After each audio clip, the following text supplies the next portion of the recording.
Assalamualaikum warahmatullahi wabarakatuh. Bismillahirrahmanirrahim. Kita lanjutkan kajian kita surat Al-Anas, surat 114 atau surat penghabisan dari Quran suci. Bismillahirrahmanirrahim. Qul a'udzu birabbin nas, malikin nas, ilahin nas, min syarril waswasil khannas alladzi yuwaswisu fi sudurin nas minal jinnati wan nas.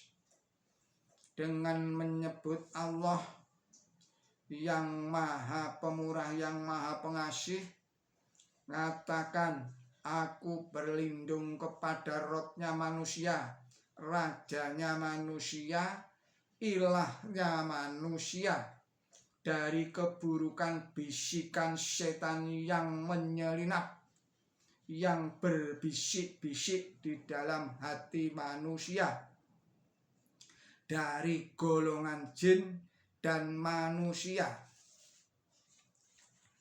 Jadi ketiga sumber perlindungan atau pertolongan telah terangkum di dalam satu zat, yakni Allah Ta'ala.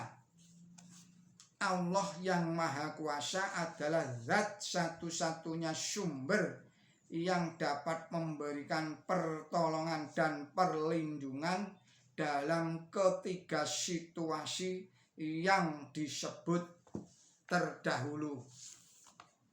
Dengan demikian, Allah adalah zat yang di dalam dirinya tergabung segenap nama yang memanifestasikan kekuasaan dan kewenangan untuk memberikan pertolongan dan perlindungan dalam segala macam situasi, termasuk 3 macam yang dituju oleh surat ini.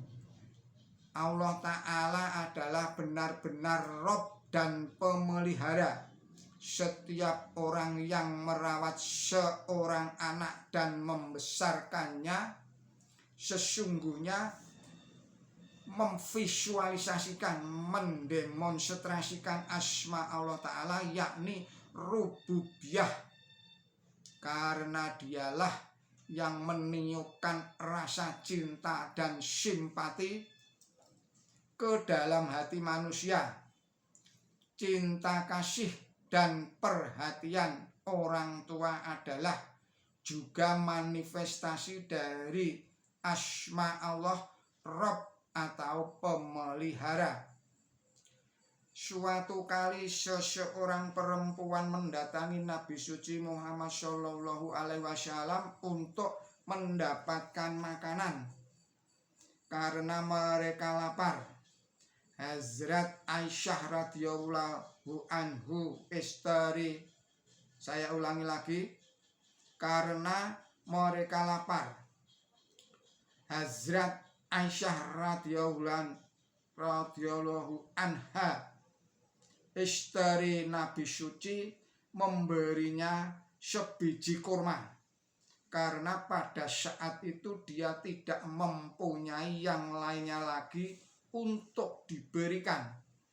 Perempuan itu membagi 2 kurmanya dan memberikannya kepada kedua anak perempuannya. Dia sendiri tetap berlapar-lapar.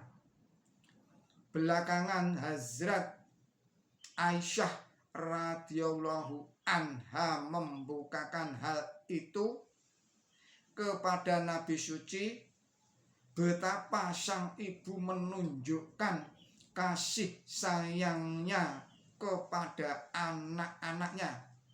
Kemudian Nabi suci Muhammad Shallallahu Alaihi Wasallam bersabda, aku bersaksi demi zat yang kehidupanku di tangannya bahwa kasih sayang Allah Ta'ala kepada makhluknya jauh lebih besar daripada yang ditunjukkan ibu itu kepada anak-anaknya. Zat yang menekankan kasih sayang dalam hati seseorang ibu pasti sungguh-sungguh memiliki kasih yang jauh lebih besar daripada hamba-hambanya. Allah Ta'ala adalah Rabb yang memelihara, yang sejati dari manusia. Begitu pula kekuasaan yang sejati itu milik Allah Ta'ala. Demikian kajian dari Dr. Basyarat Ahmad. Billahi taufik wal hidayah. Wassalamualaikum warahmatullahi wabarakatuh.